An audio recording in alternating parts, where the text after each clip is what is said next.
السلام علیکم سامعین گرامی، آپ سب کیسے ہیں؟ ٹھیک ٹھاک ہیں؟ اللہ سے دعا ہے کہ اللہ آپ سب کو سلامت رکھے، آباد رکھے، اپنے حفظ و امان میں رکھے۔ جی، پچھلے سبق میں یعنی تختی نمبر 1 میں ہم نے سین تک پڑھا تھا۔ میں چونکہ ایک ایک حرف کر کے مخرج بھی بتاتا جا رہا ہوں اور ساتھ ساتھ حروف بھی سکھا رہا ہوں، تو سین تک ہمارا جو ہے نا وہ حرف ہو چکا تھا بمائے مخرج۔ آج ہم انشاءاللہ شین سے شروع کریں گے، اور اس سے پہلے کہ ہم سبق شروع کریں، مناسب ہے کہ تلاوت ہو جائے۔ اعوذ باللہ من الشیطان الرجیم، بسم اللہ الرحمن الرحیم۔ قل هو اللہ احد اللہ الصمد لم يلد ولم يولد ولم يكن له كفوا احد صدق اللہ العظیم۔ جی، تو ہم اپنا سبق شروع کرتے ہیں۔ آج ہم شین سے پڑھیں گے۔ شین کی آواز جو ہے وہ جیم کی طرح اور یا کی طرح، یا مستقلہ کی طرح، شین کی بھی آواز آپ کا جو درمیان زبان ہے اور اوپر کا درمیان تالو، یہ میں پہلے بتا چکا ہوں۔ یہاں سے یہ تینوں حروف ادا ہوں گے، اسی طرح شین بھی یہیں سے ادا ہوگا، جیسے شین شین۔ جی، اگلا صاد ہے، تو صاد بھی اس کی آواز جو ہے نا وہ سین، صاد اور زا، یہ تینوں حرف جو ہے نا وہ ایک ہی مخرج ہے ان کا، یعنی جب آپ کے دونوں دان بند ہو جائیں تو اس وقت ان کی آواز نکلتی ہے، اور زبان جو ہے درمیان میں آ کر لگے تو اس وقت ان کی زبان ادا ہوتی، یہ حرف ادا ہوتا ہے صاد، جیسے صاد، آخر میں دال کی بھی آواز آئے گی، صاد۔ اگلا حرف ضاد ہے، ضاد کو تھوڑا سا سمجھ لیں۔ ضاد کو جو ہے زبان کا کنارہ، اور یعنی اس کو کروڑ بھی کہتے ہیں، اور اوپر کے داڑھ، اس کی 3 صورتیں بنیں گی۔ داڑھ کہتے ہیں اوپر کے جو دو دان ہیں یا نیچے کے دو دان ہیں، لیکن زبان کی جو کروٹ اور کنارہ ہے یہ اوپر کے داڑھوں کی، یہ جو دو دان شروع ہوتے ہیں جہاں سے، ان کو داڑھ کہتے ہیں۔ تو اس کی 3 صورتیں ہوں گی اس ضاد کو ادا کرنے کی۔ پہلی صورت یہ ہوگی کہ اگر زبان کا بایاں کنارہ اوپر کے داڑھوں یعنی اوپر کے دو دانتوں کے ساتھ لگے تو اس وقت اس کو ادا کرنا آسان ہوتا ہے، اور جب زبان کا دائیں کنارہ اوپر کے داڑھوں کے ساتھ لگے تو اس کو ادا کرنا ذرا مشکل ہوتا ہے، اور جب دونوں کناروں، زبان کے دونوں کناروں کو ایٹ اے ٹائم یعنی بیک وقت اوپر کے دونوں داڑھوں کو، یعنی دائیں اور بائیں کے جہاں سے دو دان شروع ہو رہے ہیں، اوپر کے ان دونوں داڑھوں کو لگائیں تو اس وقت اس ضاد حرف کو ادا کرنا زیادہ مشکل ہوتا ہے۔ بہر صورت ضاد کو ان تینوں صورتوں میں ادا کیا جاتا ہے، جیسے غاد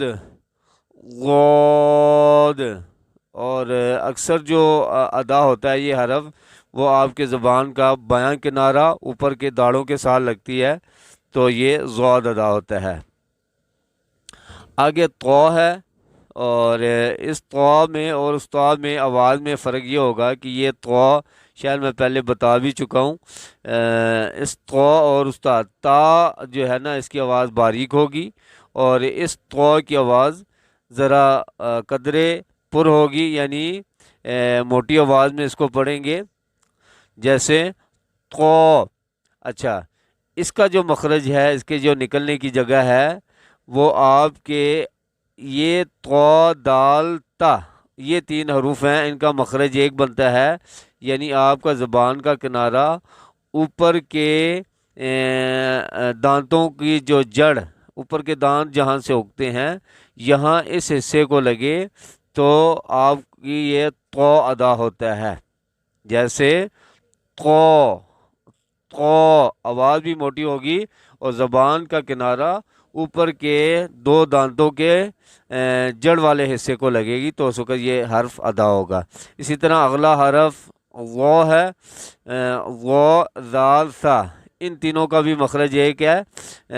سا زال کی طرح یہ بھی زبان کا کنارہ اور اوپر کے دانتوں کا کنارہ، جب یہ دونوں چیزیں آپس میں ٹچ ہوں گی تو اس وقت ضو ادا ہوگا، لیکن اس کی آواز ذرا نرم ہوگی، جیسے وہ۔ عین، عین اور ہا، ان دونوں کا مخرج ایک ہے، پہلے میں بتا چکا ہوں۔ عین سوری تو عین جو ہے وہ آپ کے جو حلق ہے، حلق کے چونکہ 3 حصے ہوتے ہیں، یہ میں پہلے بتا چکا ہوں، شروع والا حصہ،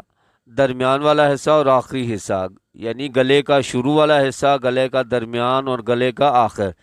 یہ گلے کے درمیان سے ادا ہوتے ہیں یہ دونوں حرف عین اور ہا۔ تو اس کو پڑھیں گے عین، عین۔ جس صورت میں یہ پڑھ رہا ہوں، اس صورت میں آواز تو ایک دم سے آپ کو نکالنا مشکل ہوگا، لیکن یہ فزیکلی آپ جب پریکٹس کریں گے تو یہ حرف ادا ہو جائے گا۔ جی، اسی طرح اگلا حرف جو ہے وہ غین ہے۔ غین اور خا، ان دونوں کا مخرج ایک ہے، خا کا پہلے بتا چکا ہوں۔ اسی طرح غین اور خا، غین بھی آپ کا جو گلے کا شروع والا حصہ ہے جو منہ کی طرف ہے، یہ جو ہم کہتے ہیں منہ کی طرف، یہ اس لیے کہتے ہیں کہ تاکہ بات جو ہے نا وہ کلیئر ہو جائے، واضح ہو جائے کہ گلے کے کس حصے سے اس کی آواز آتی ہے۔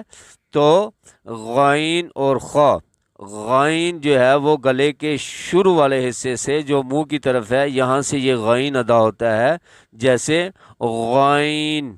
غین، غین۔ اور اسی طریقے سے اگلا حرف فا ہے، تو اس کا جو ہے وہ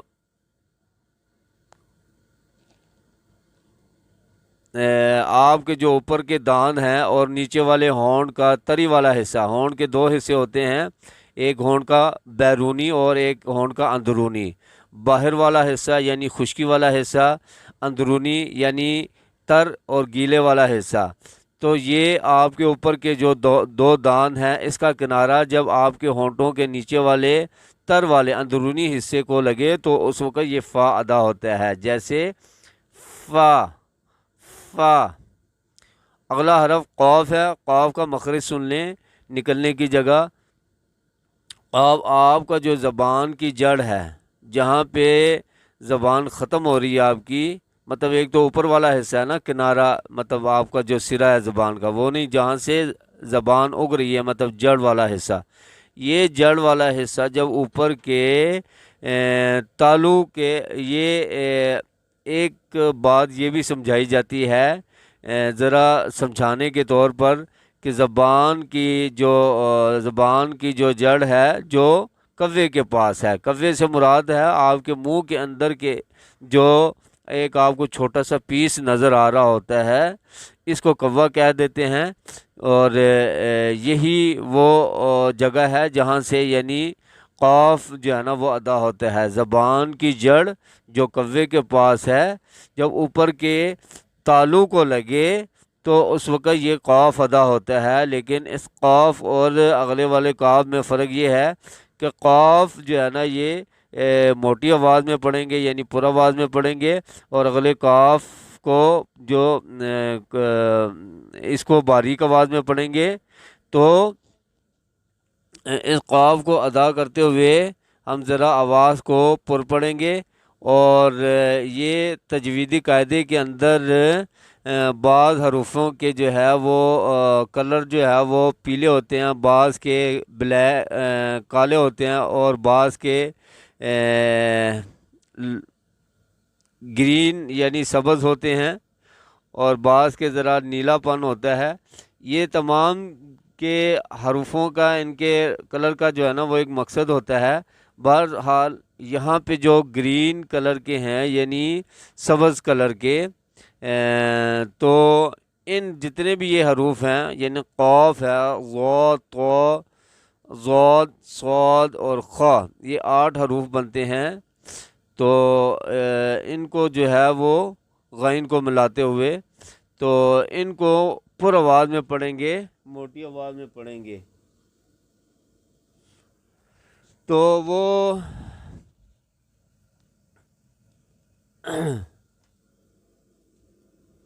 ان کو پڑھتے ہوئے جو ہے نا میں نے بتا دیا